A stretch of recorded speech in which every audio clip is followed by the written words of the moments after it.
What's up, everybody? Welcome into this Sunday night edition of Pushing the Pile, brought to you by FanDuel Sportsbook. Make every moment more. I'm Mike Renner, joined tonight by John Breech. I am on location here in Denton, Texas, where Shrine Bowl practices the first 2 days wrapped up today. I'm heading over to Mobile, Alabama tomorrow for the Senior Bowl. If you want those takes, head over to With the First Pick Pod. I was on with Ryan the past 2 days breaking down all the top prospects. If you want takes for what we just saw, just stay tuned, because Breech, it felt inevitable, right? It went after the the upheld sneak. It was just like, okay, that's it. The Bills they're not going to win, right? That's just what it felt like to me, at least. Renner, first, let me just say, I was 90% sure you were in a hotel room, but I didn't want to say anything because I didn't want you to be offended. Thought my decor was just... Yeah, that you decorated like you live in a hotel, and some people get. So anyway, glad to hear you are actually in a hotel room and alive. But yeah, here is the interesting thing is that we spent all week talking about how the Chiefs get all the calls. There's news breaking during the week that the NFL might start reviewing roughing the passer because of Patrick Mahomes. And that was literally the only talking point about the Chiefs leading up to this game. So I think the last thing the NFL wanted this to come down to was a controversial call that went in the Chiefs' favor. And that is absolutely what happened. I mean, we talked about a little bit about it beforehand, but it was the 4th and 1. Josh Allen just tanking his way through. It looked like he had it, but the NFL said, yeah, we're going to go with the ruling on the field, and the ruling on the field was that he was 3 centimeters short, I believe. Was it 3 centimeters? That's what I got. When they went to spot it, the field judge on the right has him getting the first down. He's the one, if you see where Josh Allen's body is contorted, he's the one who can see the football. The field judge on the left comes in and he marks it short. They roll with the field judge on the left. Obviously, I don't know what those conversations are, who gets pressed in that situation, but that guy couldn't see the football. And so they run with the guy who couldn't see the football first off in his spot. Then on the replay, you never get like the perfect angle of the ball over the line, right? Like at one point, Chris Jones's helmet gets in the way. You don't see the football when Josh Allen's at his forwardmost point. But if you have any sort of, and I think the word I used pre-show here before we got on there was triangulation ability, which I'm not sure is the correct way to phrase it. But if you have any way of actually like predicting that if the ball's here when I saw it last and his body moved to here, and then the ball, when I saw it again, hasn't moved in relation to his body, well, then we can say that the ball probably moved with his body the same amount and had crossed the line. So I think it was over. Again, like, I'm not making excuses. The Chiefs went out and won that football game. They played an outstanding game. And truthfully, the Bills benefited from a ton of bounces. They had 4 fumbles in that game that they themselves recovered, the Buffalo Bills. So they were getting some bounces going their way. It felt like their chance to do it. But that one call, man, really hard to see how that one ended up going the Chiefs' way. Yeah, I mean, I will say this, that it was close enough that I honestly, during the commercial break, thought they were going to stick with whatever was called on the field. And if people are wondering why was that play reviewed, starting with the 2023 season, if a 4th down if it's a failed conversion, it's automatically reviewed. It's essentially a turnover. If Josh Allen had gotten the first down and the Chiefs didn't think he got it, they would have had to challenge. But since he fell short, it's a turnover on downs, so you review. And it did look like it was so close. And the thing is, we have 917 cameras at this game. I am talking, we had a doink cam up there. There is so many cameras at an AFC Championship game that it was absolutely surprising that we didn't have an angle of where the football was when his forward progression stopped or when his knee hit. And so I thought we'd have a sky cam. Well, it felt like the best angle kind of came diagonally down onto the field where you could say, oh, it looks like Josh Allen, it looks like the one on the back of his jersey is across the line. And if that's across the line, the football has to be across the line. But because it was coming at a diagonal angle with Mike's triangulation theory, you're not straight on. So you can't say 100% for sure that he was across. But again, our guy Gene Sarator in the booth even said, yeah, it looks like he got it across by about a third of the football. So our rules analyst thought he got across. Renner thought he got it across. and I'm staying neutral because I thought the call on the field should have stuck no matter what it was. Now, the one call that I actually thought was probably the right call that was also controversial, the Xavier Worthy catch before. If you're going to say that he was the one who ultimately came down with possession of it, I think that was then the right call. Now, do you think he had possession? Who knows? The tie goes to the offense in those situations. So it did look like a tie. The ball hit the ground, but the ball did not move. He wrestled it away. I think that one's the right call. And ultimately, I think that one actually may have benefited the Bills because they went down and scored before the half. Whereas if the Chiefs had possessed the ball more, I'm not sure they would have had time to go down and score after the fact. So that one I don't think was nearly as impactful, but the sneak obviously was. The other thing that was impactful to me, though, in this game that I want to talk about, Christian Benford going out in the first drive or first quarter at minimum. That was it for the Buffalo Bills secondary. It seemed like they were lost. Kaiir Elam, I need someone to check his FanDuel account to see if we had some nefarious things at play here, because that guy, I don't know how that guy was a first rounder. That sequence back in 2022, I actually just tweeted this out, may have, where the Chiefs jumped up, because they talked about the Xavier Worthy trade on the broadcast a bunch, but they didn't talk about the fact that the Chiefs jumped over the Bills in 2022 when the Bills needed a cornerback. Chiefs knew it. Chiefs traded up, got Trent McDuffie. Bills end up with Kaiir Elam 2 picks later. Trent McDuffie's been a multiple-time All-Pro. Kaiir Elam can't even see the football field without tripping all over himself.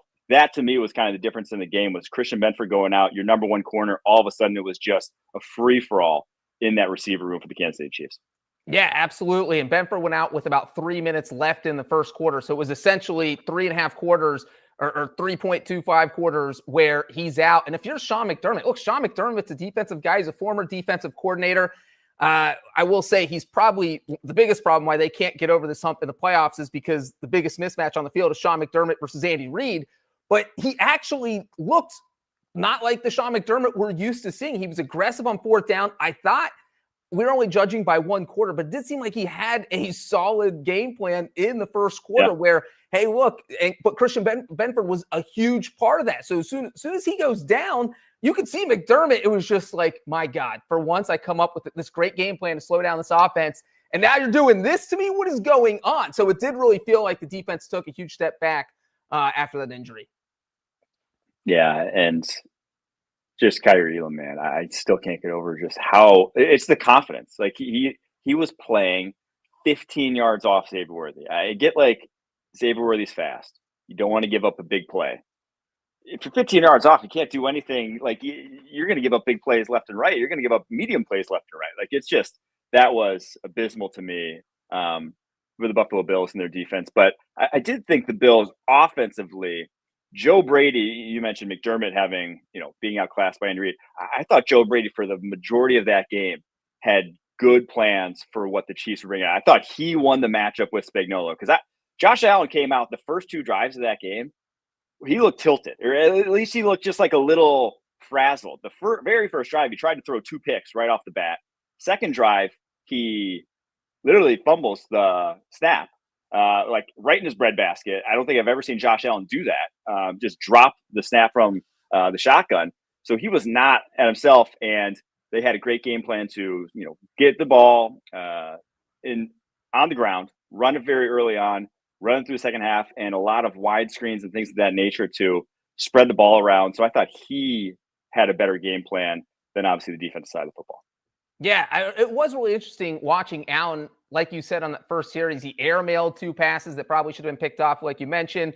And it really felt like after the first kind of 2 possessions there where Josh Allen it looked like he had jitters, or whatever you get maybe when you're in your first AFC title game, not when you're facing the Chiefs for the 4th time in the playoffs, including your 2nd time in the AFC title game.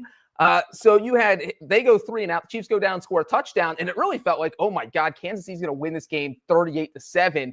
But then you remember it's a Chiefs-Bills game. It's going to go down the wire because that's what they always do. And Josh Allen really got his act together. And I thought the interesting thing that Joe Brady did, and I'm sure this is a chat they had at halftime in the locker room, was that they came out in the third quarter and they ran the ball and ran the ball and ran the ball. And I'm sure they said, hey, look, we can run the ball straight down their throats. That's exactly what we're going to do. In the third quarter, 16 plays, there were 15 runs and just 1 pass Mike. So they clearly saw a weakness, something they could exploit, and it worked. I mean, Buffalo was running up and down the field in the third quarter. If they had kind of had that thought process earlier in the game, maybe the second or the first half would have been a little more interesting. They wouldn't have fallen behind 21-10, but obviously they did get their act together and tie the game back up at 29. So it worked out, except for they didn't win.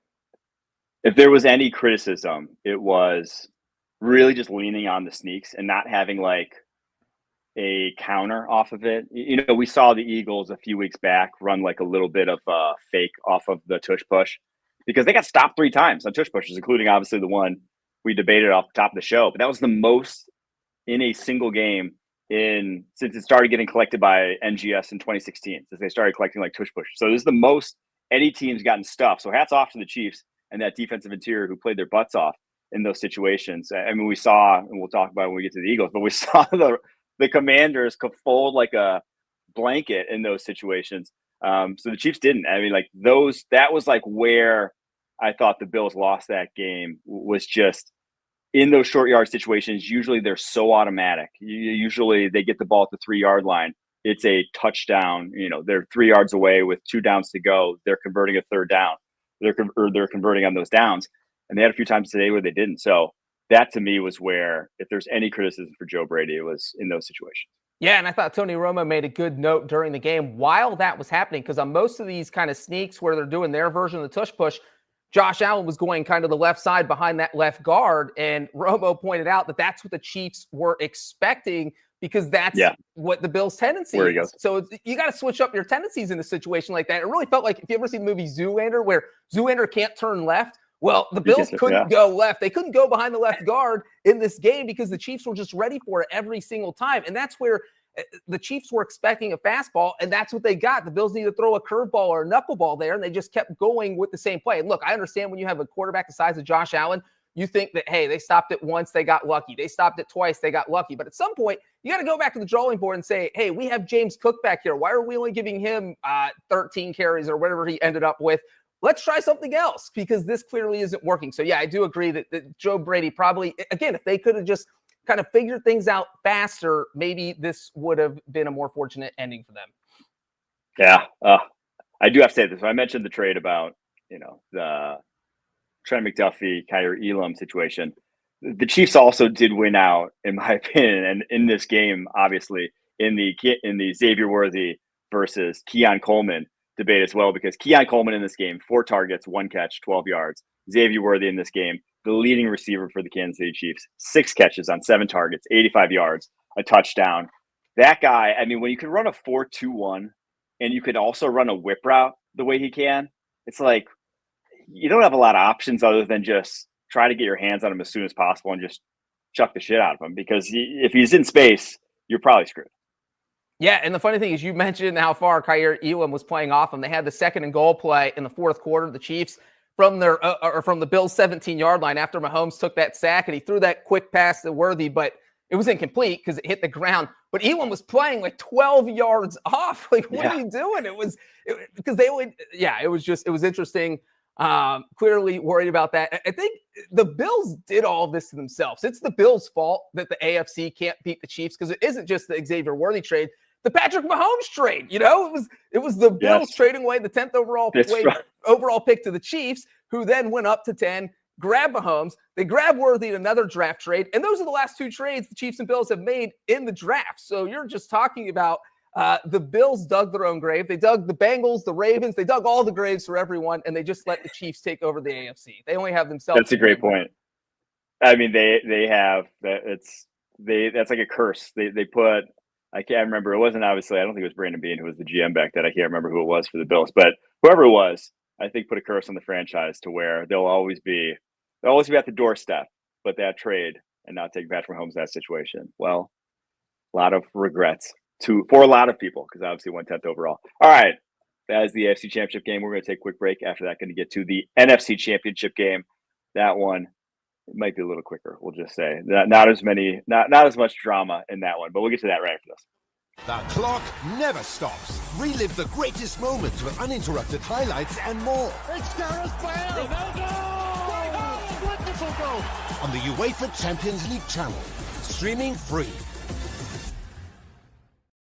Now it's time for the Captain of the Week, brought to you by Captain Morgan, the official spiced rum of the NFL. In honor of Super Bowl 59, Captain Morgan is spicing things up in a way you don't want to miss. Stay tuned for more info. The Captain of the Week, Breech, for championship round is none other than, and this one might be a little bit of a surprise, but it's A.J. Brown. 6 catches, 96 yards, 1 touchdown, 0 books read on the sideline, or did he read them on the sideline? Actually, I wasn't on the sideline watch track today looking for him reading a book, but he didn't do any of that. But what he did do also, besides those 6 catches for 96 yards and touchdown, he had, if you'll go back and watch, he had the block on Saquon's first touchdown, the long one, the 60-yarder that basically set the tone of that game and how it was going to go right after the Commanders drove all the way down the football field. Very first drive, this crazy field goal drive, 18 plays.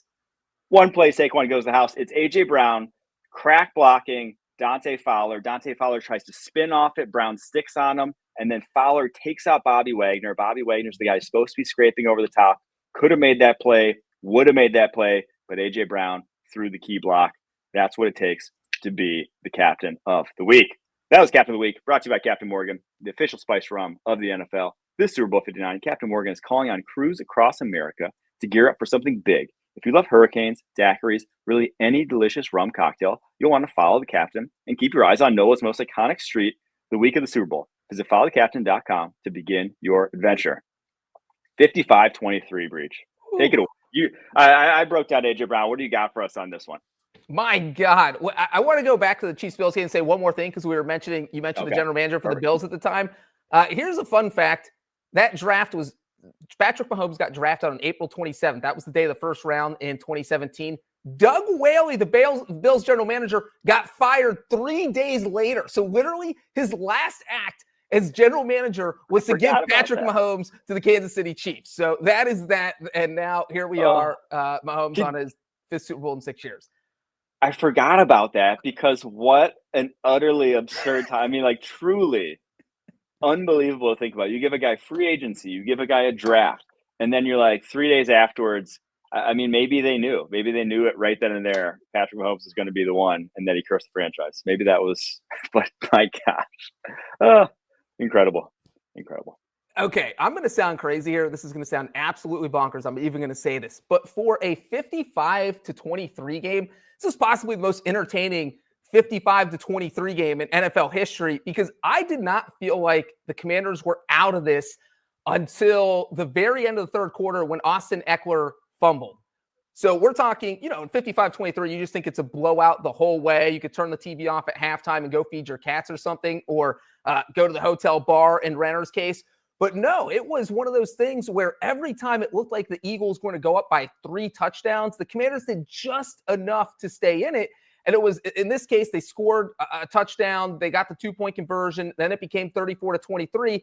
They forced an Eagles punt. So now you have the ball back. And if you score a touchdown and get another 2-pointer, it's 34-31. Even if you don't, it's 34-29 or 34-30. It's a 1-score game. And so, and because the Commanders had not punted up to that point, and I don't think they punted the entire game, it really felt like every possession was ending with a score or a turnover.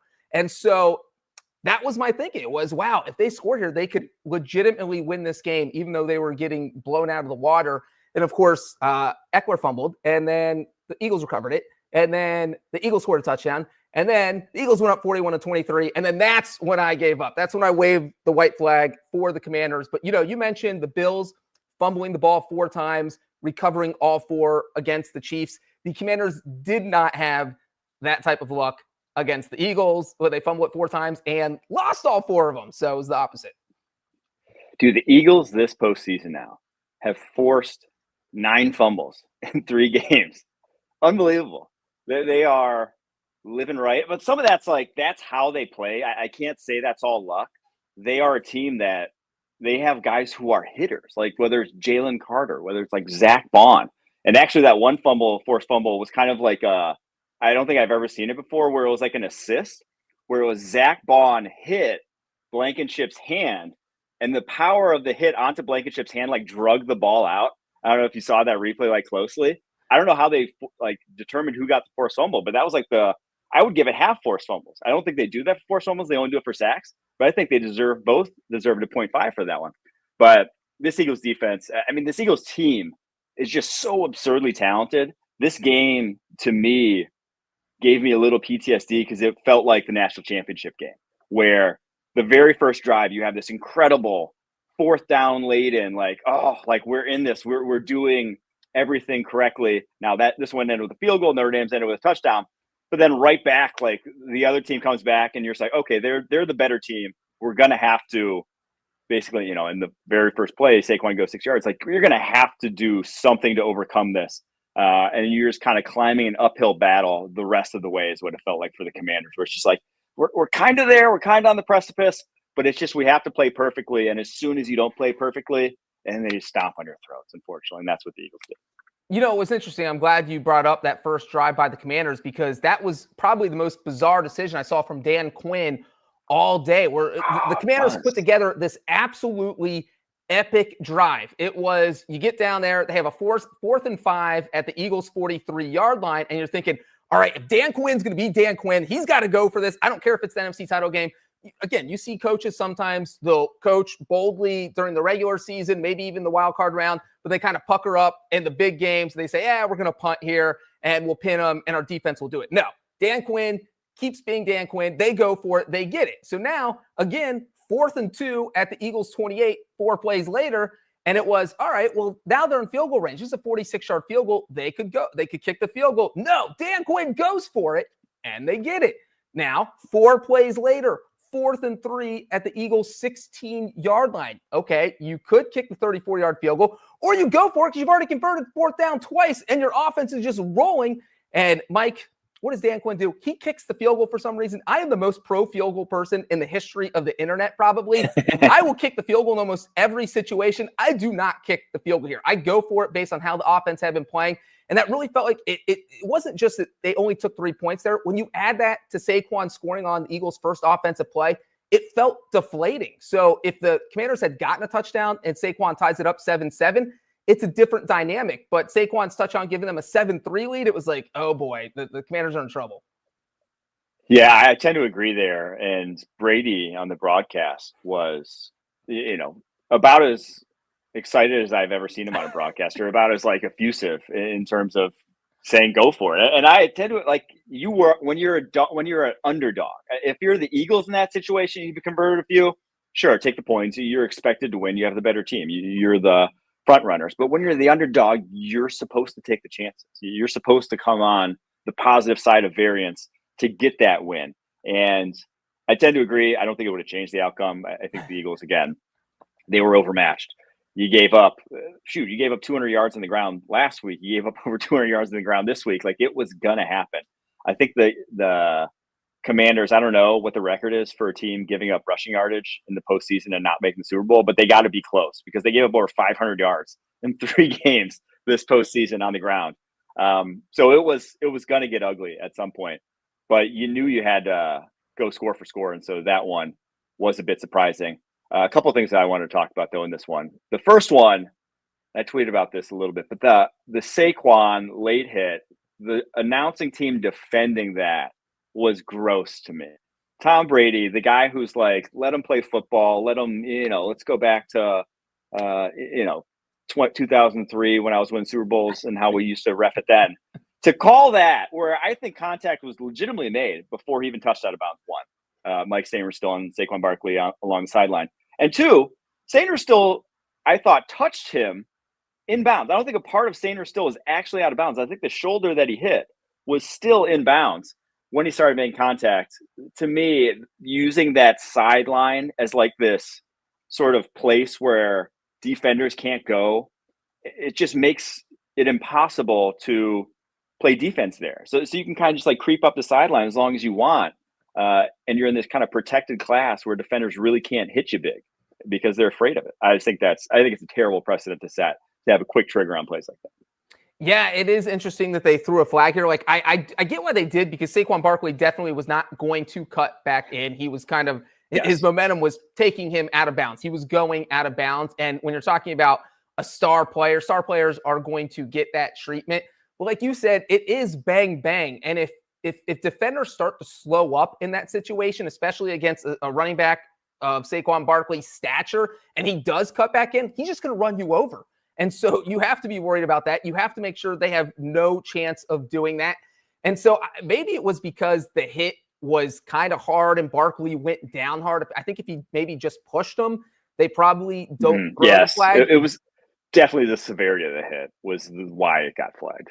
And I mean, it was one of those things where it's just that's how they officiate now. It's a little ticky-tacky. They probably shouldn't have thrown the flag, but just it would suck to be. And I saw a lot of defenders in the NFL tweeting about this when it happened. Like, how are we supposed to play defense in the NFL now? And you know what? That's a great question. No one knows. See, that's all I'm trying to do is I'm trying to rile up the masses. I want more people tweeting about it, NFL to take notice, and then we change these things. I know we're going for player safety and whatever, but you still want the game. You still want game integrity, right? And if there's this like area of the football field that the game changes into this weird sort of dance of where, oh, is he this close to out of bounds? Do I have to stop up? Is he stopping up? And if he stops up a little too much, he can cut back in. Then all of a sudden, if I stopped up, then I'm screwed because he's playing football still. I don't like it. The game should be the game. And if you want to protect yourself in that situation, Saquon Barkley had about 8 yards between him and Sanger still when he knew that he was going to go out of bounds. He could have protected himself, stopped, jumped out before that hit happened. If he really wanted to protect himself, guys are fully capable of doing that. They don't need this out of bounds sanctuary to be their hope of protecting themselves. So I'm a little upset about it. All right. Other storylines from this game. Jalen Hurts actually, played well. This was the best we've seen him play in months now. I think 20 of 28, 246 yards, a touchdown pass.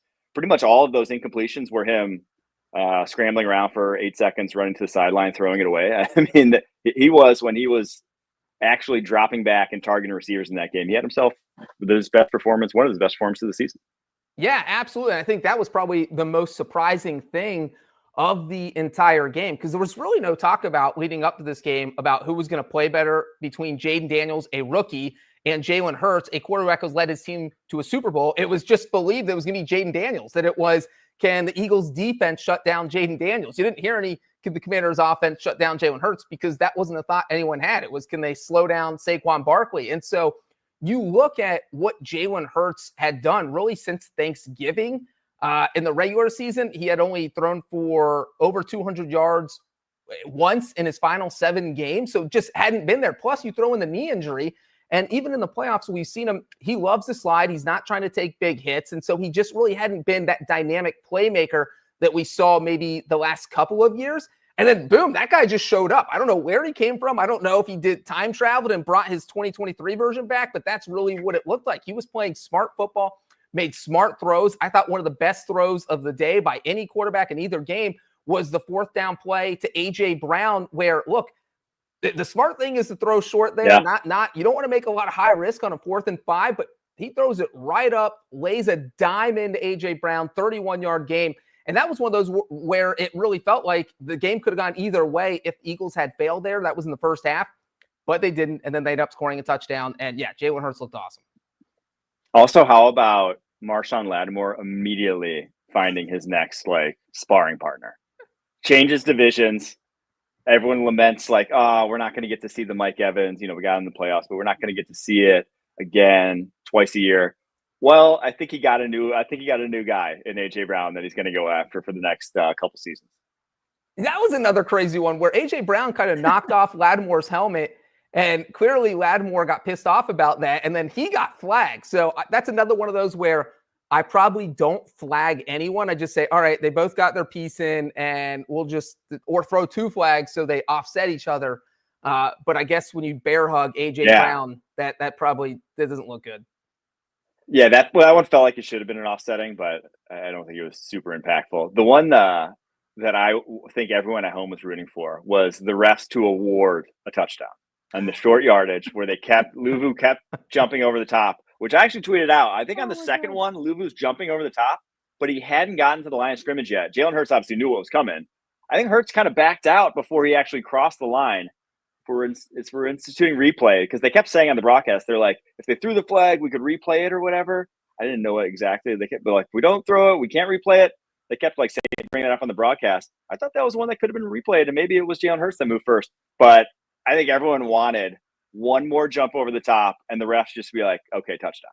Just I don't know how that's for fantasy perspective or betting perspective who gets that, but just awarding a touchdown because of a penalty, I think everyone wanted to see that because I don't think it's ever happened in my lifetime at least. And that would have been all anyone would have talked about from this game. And this is the year where we saw the fair catch kick field goal. And if you're talking about obscure rules, I thought that would be the only one we talk about during this entire season. And to have this one come in there, and I'm sure people at home were just, when the ref literally explained, look, if they keep doing this, we have the power to award a touchdown. And everybody's just like, wait, what? You can just give them points without plays actually happening? How the hell does that work? So that was interesting. But I will say, in a situation like that, especially when you're doing the tush push, I feel like you do have to be careful because you have people flying over the top. What if he goes head-to-head with Jalen Hurts? Jalen Hurts gets a concussion, and now Kenny Pickett has to play the rest of the game. So, like, it's because the offense isn't ready for it, no one's moving, and you have a guy just jumping over the top. That's something you kind of want to nip in the bud pretty quickly just because it does seem like something where someone could get injured. I mean, I thought it was hilarious, and no one got hurt, but someone could get hurt. Maybe. Well, I think the way to nip that is to count it as one of those unsportsmanlike conducts instead of an offsides. Like if you jump over the line like that and the play hasn't gone, I think it's very, very easy and within the rules just be like, hey, that's unsportsmanlike conduct. But like one of those jump over and hit a QB. If you get two, where if you get two, you're out. Okay, yeah. I think that's a very quick way to just say to nip that problem in the bud right there, and you'll never see guys jumping over the top and trying to jump the snap like that because it is. I do think it is a dangerous play that if we're trying to litigate dangerous plays out of the playbook. That's one, and I also am not certain that it always works or that it's always in your best interest to be jumping over top. Obviously, if you completely jump the snap and get it, yes. But sometimes there's that linebacker who just jumps on top of the pile. Sometimes I think they're better served to just push from behind themselves, and they're actually just adding more weight on the pile and not actually doing any good for their defense. But like I said, I do think that could be litigated out. Any other storylines from this one you wanted to hit in a kind of a snoozer by the fourth quarter there, besides Will Shipley maybe going for that 57-yarder at the end? Well, as a special teams guy, I have to give a shout out to Tress Way for just throwing an absolute dime on a fake punt. First of all, you just don't see teams call fake punts in the first quarter because usually it is a high risk move, and usually don't call that play unless your back is against the wall, and no one's back is against the wall in the first quarter of a game. So it was a huge call, and to see Tress Way, it wasn't a dink or dunk. He threw that thing legitimately 20, 25 yards downfield, and it was a perfect throw. And at that point, it was like, okay, Dan Quinn is not here to mess around. He's letting his punter throw bombs. And of course, they did convert that, but it didn't matter because, again, they lost 55-23. Yeah. So this is why we're talking about minor highlights like a punter throwing a pass. All right, there was that game. We're going to take a quick break after that. Going to get a little early Super Bowl preview right after this. I feel home when I see the faces that remember my own. When I'm with my friends, I feel home. All right. Early Super Bowl line has the Chiefs as a -1.5 point favorite. Obviously, we saw this a couple of years ago. I believe that one ended, 36-30? Chiefs ended up winning. 38-35. I think I was actually looking at the wrong Eagles Super Bowl there when I said 36-30. 38-35. Obviously, it was a fantastic Super Bowl. So if we get that one again, I don't think anyone's going to complain. But it is tough to get hyped about the same Super Bowl twice in 3 years. It doesn't have the same cachet as I think NFL fans, just on the whole, one of the things they love about it is that you get the replenishment, right? You get the new playoff teams every year. You get the new blood. Seeing same Super Bowl matchup in 2 years, I do wonder how that will fare. I just wonder how the ratings will be. Because I think we talked about last week on Pushing the Pile what matchup would be the best for ratings. I was of the opinion that I thought new blood in the playoffs would be best for ratings. And so I thought Bills, and then Bills Commanders would have been best. But Pete pushed back and said that he thought that this was the best matchup for ratings. What's your take on that? Do you think this is the best matchup for ratings? No. I like you said, I'm in the boat of the same game twice in 3 years is not attractive. This was one of those where I think it would have been Bills-Eagles. I think the Bills getting in. Okay. People want to see a team win a Super Bowl for the first time. The Bills have a storied history. That's all we would have talked about the next 2 weeks is how they lost 4 Super Bowls in a row, all to NFC East teams. And so they would either go into this game winning their first Super Bowl ever or just getting swept out of existence by the NFC East with 5 Super Bowl losses to 4 NFC East teams. And I just feel like people would have been interested in that. But I guess Commanders, I do agree with new blood. I think there had to be some new blood, whether it was one team or both teams, that's what would have drawn the most interest. But really, this is your fantasy Super Bowl because you got the rematch and you got your buddy Tom Brady on the call, Renner. Oh, man.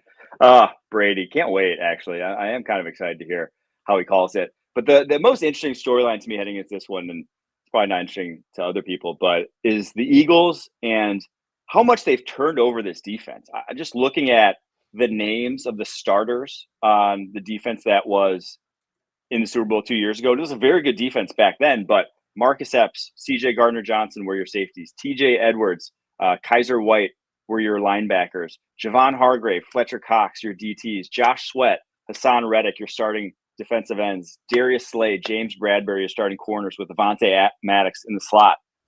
You got Gardner Johnson, Slay. I mean, I know Josh Sweat plays, but he's not really like the guy there anymore off the edge. They've turned over like everything on this defense, and they're even better now. Like this is an even better defense that was there a couple years ago. The talent that they've brought in there, that Howie Roseman has added, not only in the last 2 drafts, where their first and second round picks, or their first round picks, I guess, over that span, being Jalen Carter, Nolan Smith, Quinyon Mitchell, and Cooper DeJean, who are all like studs right now for this defense, have been electric. But also in free agency, adding guys like Zach Bond, obviously C.J. Gardner-Johnson went away, came back. There's just been a lot for this Eagles team of turnover, but they're somehow like even better because of it. I think that to me is the most interesting. And it doesn't seem possible that they're even better. And like you said, it's really a testament to Howie Roseman because he's the guy who's building this roster. And for a general manager to get in a Super Bowl 2 years ago, where you're kind of saying, hey, let's keep the core of the team together, and that's how we're going to make future Super Bowl runs. No, Howie Roseman says, I'm going to tear things up. I'm going to rip them apart. I'm going to make trades. I'm going to go out to free agency and get Saquon Barkley. I'm going to hit home runs in the draft and get guys like Jalen Carter. I'm just going to do whatever I want, and we're just going to keep being good because this is their 3rd Super Bowl in 8 years. I mean, if you go back to 2017 when they won a Super Bowl with freaking Nick Foles as their quarterback, who beat Tom Brady, so it should be even more fun for Brady to call an Eagles Super Bowl. But so what they've been able to do is really nothing short of amazing. I mean, he's one of the top GMs in the NFL to be able to do this continuously. We saw what they did during the regular season. They gave up the 2nd fewest points per game. And so I think, like you said, that's going to be the story is this Eagles defense against the Chiefs offense, but also Nick Sirianni versus Andy Reid. Because I always feel like Nick Sirianni is a guy that people love to hate. It is just, he doesn't get a lot of credit for anything because it's all, well, he has a great roster and any coach could win with these players. Here's a fun fact. This is the 5th Super Bowl coaching rematch. 5th time this has happened. The coach that won the first Super Bowl is 4-0 in the rematch. So good luck to Nick Sirianni. Yeah. And the interesting thing though about we talked about the Eagles and all their turnover. The Chiefs feel like this was when they were at their peak, right? Like 2022 was the roster. And then the next year, you lose Orlando Brown Jr. It felt like they chipped away from that elite roster, but still kind of cobbled it together. Like no one believed. And and this year, even more so, they're like, oh, they lost L'Jarius Sneed. We lost this all-pro corner. And it felt like they've even lost more each year on year, but somehow they're still there. Like they're still surviving, and they've only lost 2 games this year. It's wild to say, but because from a pure talent perspective, they have not gotten better from that team. I think you can objectively look at this roster and say it is worse than it was that year. But they're back here, and they're the favorites. They're 1.5 point favorites against this loaded Eagles roster. It is truly incredible what Pat Mahomes, Andy Reid, Steve Spagnuolo, just how much play you get out of that triumvirate because they're so dominant, all 3 of them, at what they do. Yeah, and with the Eagles, we're obviously giving a lot of credit to Howie Roseman, his ability to build the roster, but it does feel like with the Chiefs, it's Patrick Mahomes, it's Andy Reid, it's Spagnuolo. It's the coaches, and obviously having the right quarterback. And you just have to look at their roster this year. This, as you said, this is not even close to the offense they had in 2023. If you look at the actual receiver position, they didn't have a single player go over 650 yards the entire regular season. They had no one. I mean, Xavier Worthy, Travis Kelce led the team, but as a tight end, the actual receiver position, Worthy had 638. So that was it. That's your leading wide receiver, and you're going 15-2 and winning games. And you ask yourself, how the hell do they keep doing this? Then you watch a game like the AFC title game, and you're saying, oh, Juju Smith-Schuster had 60 yards. Where the hell did he come from? Oh, Hollywood Brown, who had 0 catches last week, had 3 for 35 in this game. And so Samaje Perine had 1 catch the entire game, and it sealed the win. It got them to the Super Bowl. Just all these guys that you don't expect to make plays in Kansas City because Andy Reid just sets everyone up for success, and Patrick Mahomes knows how to dish out the ball. So it is just nothing short of amazing what they do with a roster that not everyone could win with. Obviously, Mahomes is great, Andy Reid's great, but you look at the rest of the roster, it's not as strong as all around as the other roster, a few other rosters in the NFL. Yeah, it truly is. And inevitable. All right. There's a show. We'll talk about the Super Bowl throughout the next 2 weeks. You'll have no shortage of Super Bowl previewing. That's it. Honestly, by next week, you'll probably be sick of it, unfortunately, but that's just the nature of the beast. We'll be back. I'll be back Tuesday, I believe, to preview, or Wednesday, actually. I will be back. I won't be on Monday show on the network. I won't be on Tuesday show, but I'll be on Wednesday show doing Senior Bowl because that's where I'll be reviewing the first day of practice with Leger Douzable. Until then, Thursday, my producers tell me right now, Harry say Thursday, that's when I'll be on with Leger breaking down the prospects that we see there on Tuesday and Wednesday. Very excited to be there. My favorite event every single year. Until then, thanks for tuning in. Keep pushing.